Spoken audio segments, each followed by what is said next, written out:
Hi, everyone. Today we will be discussing how to navigate sexuality, intimacy, and pregnancy with type 1 diabetes. Throughout the presentation, terms such as type 1 diabetes, T1D, or simply diabetes might be used interchangeably. These are the objectives for today's presentation, which I will let you view on your own if desired. And this is what we're going to be talking about today. So we'll start by providing some background on and distinguishing between sexuality, pregnancy, and intimacy before transitioning into how type 1 diabetes is connected to and can impact all three of these areas. Lastly, we will discuss some strategies for T1D management during pregnancy or during moments of sexual activity. So let's start with learning about what sexuality, intimacy, and pregnancy are. We should start off by distinguishing the difference between sex and intimacy. It is important to understand that while these two concepts are often perceived as being interconnected, they are in fact two completely independent constructs. Sexual activity is defined as engaging in the broad possibilities for sexual expressions and experiences either with yourself or with others. This includes hugging, kissing, foreplay, masturbation, oral sex, or intercourse. Intimacy is the experience of strong feelings of closeness, connectedness, and bonding with another person. Intimacy may involve knowing someone profoundly and feeling completely open, free, or honest with them. It could include romantic love, loyalty, or fidelity as well. Sex or sexual passion is not always associated with being close to a partner emotionally or loving someone. Sexual passion may focus more on arousal. Although intimate sex can occur in relationships, it doesn't always.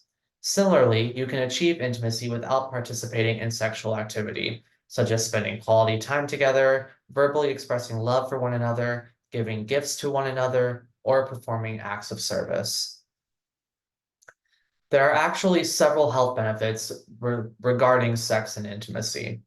Outside of the physical pleasure benefits commonly associated with sex, it can also improve your immune system through the release of the hormone oxytocin, which promotes sleep, reduces pain from the release of endorphins that naturally occurs during sex, and decreased cortisol levels, which leads to reduced stress.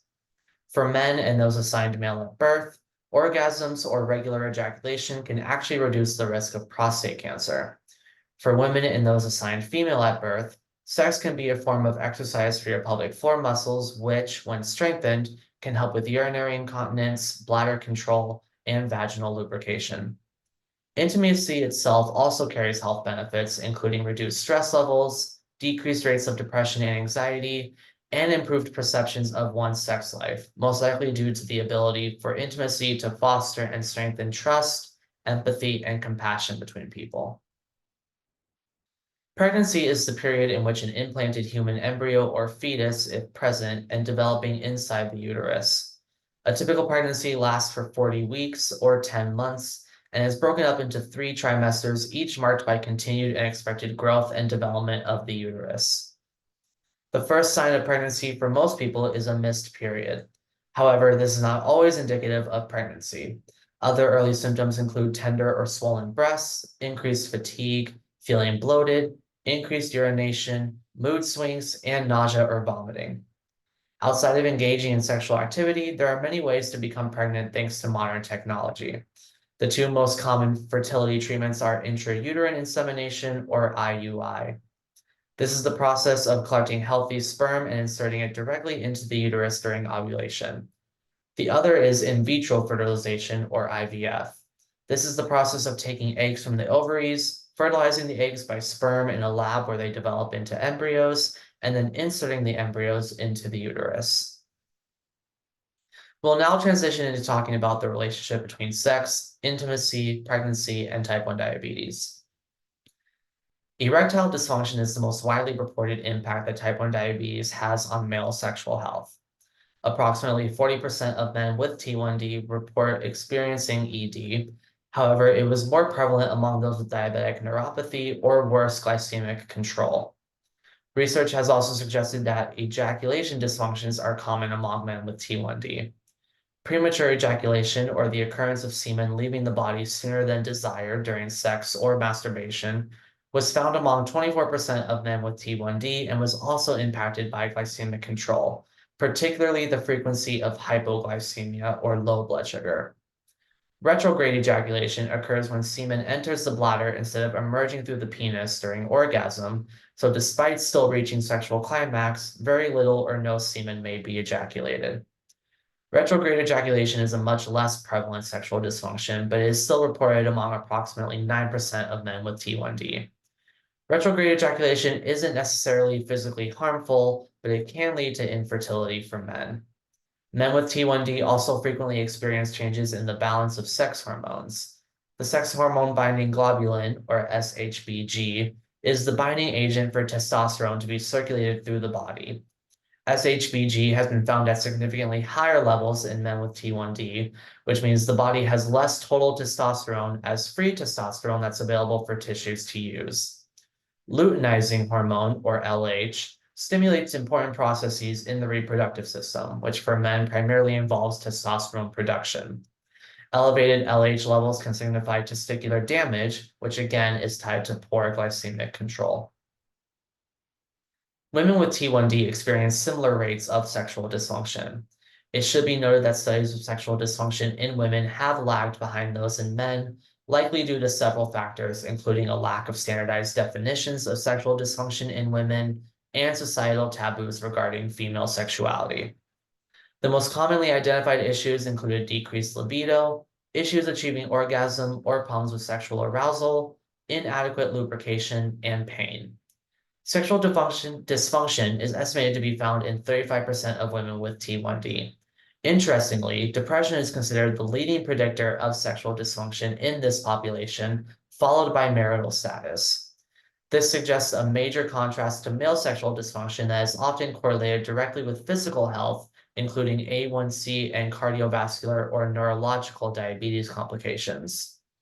With all of this said, and considering the lack of research, sexual dysfunction is still thought to occur less frequently in women than in men.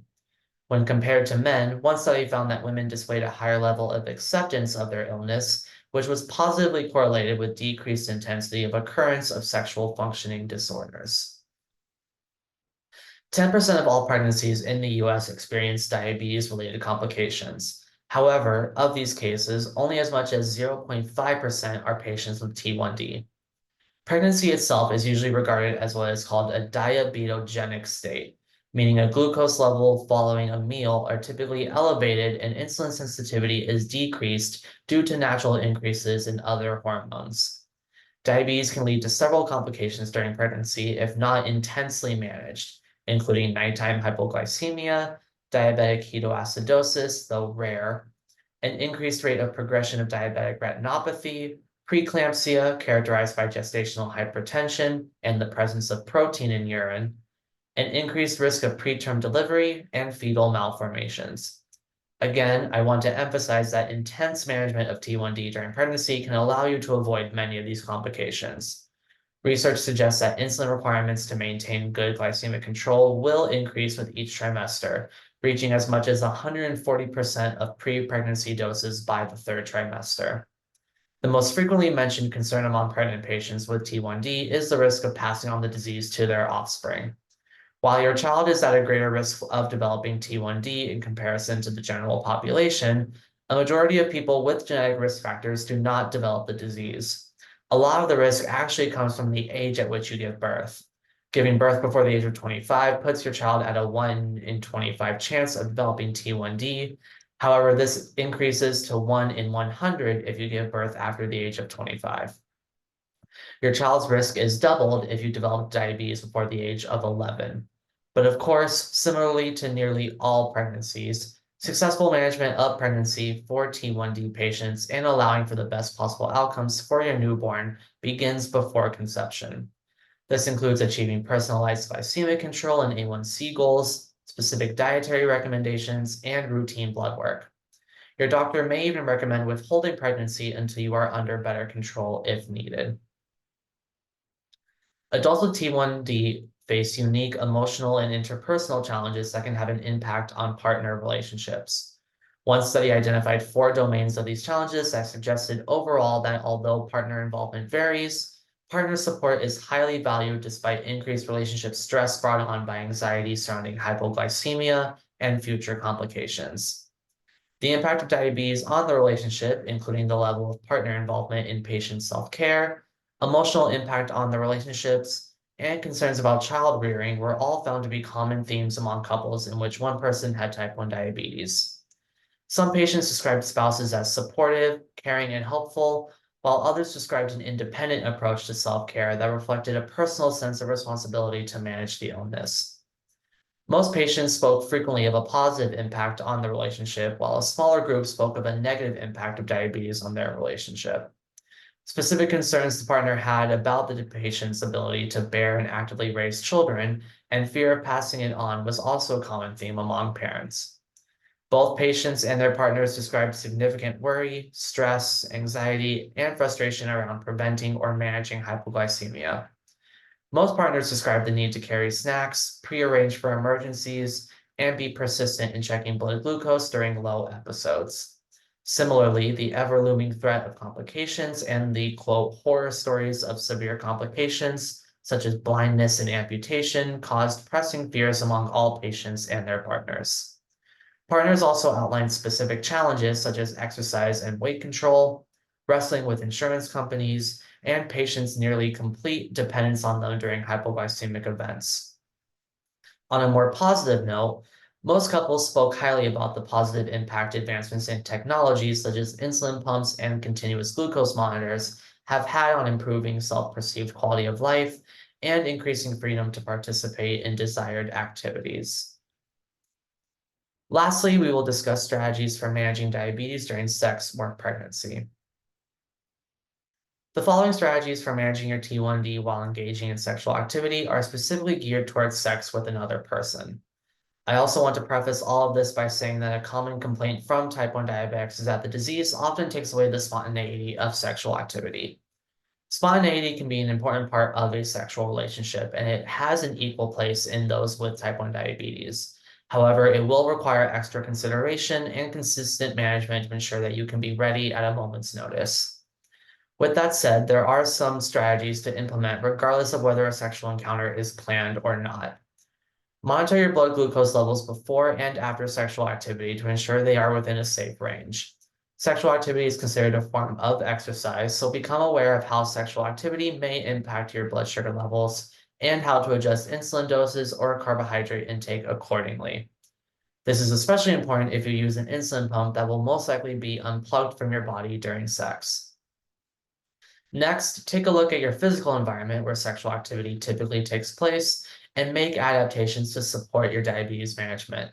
This can involve ensuring easy access to glucose tablets or snacks, having a designated area for medical equipment storage, and creating a comfortable and safe space for sexual intimacy. Lastly, be open with your partner about your T1D and the possibility of needing to pause or adjust sexual activity to manage blood sugar levels. This includes both you and your partner being able to identify symptoms of low blood sugar, as well as being responsive to alarms from insulin pumps or continuous glucose monitors. Establishing clear communication can help both partners feel comfortable and ensure that any necessary adjustments can be made smoothly. Open communication is also one of the most important things you can do to maintain a close, intimate relationship with your partner, both in and out of the bedroom. During pregnancy, regularly monitoring blood glucose is even more important than usual.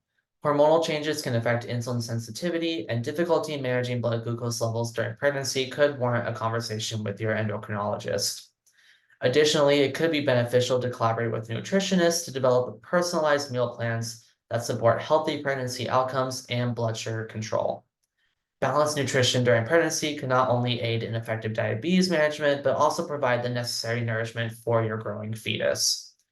It is also important to address any challenges or concerns related to wearing or carrying medical devices during pregnancy and explore strategies to ensure their effective use. This could include identifying new areas on the body to attach infusion sets, continuous glucose monitors, or for administering insulin shots. Throughout pregnancy, it is important to not ignore psychosocial factors that may impact diabetes management during pregnancy, such as stress, anxiety, depression, and concerns about maternal and fetal health. The importance of self-care, stress management, and seeking social support from healthcare providers, families, and peers is even more evident during pregnancy. If you want more specific information about mental health and type 1 diabetes, you can also check out that presentation on this website as well. Lastly, collaborate with your healthcare team to develop and implement a prenatal exercise program tailored to your fitness level, pregnancy stage, and diabetes management needs. Physical activity during pregnancy looks very different from someone who is not pregnant and should be closely monitored, but it can still incorporate aerobic exercises, strength training, and flexibility to promote overall health and blood sugar control during pregnancy. These are my references for my presentation. And thank you so much for watching.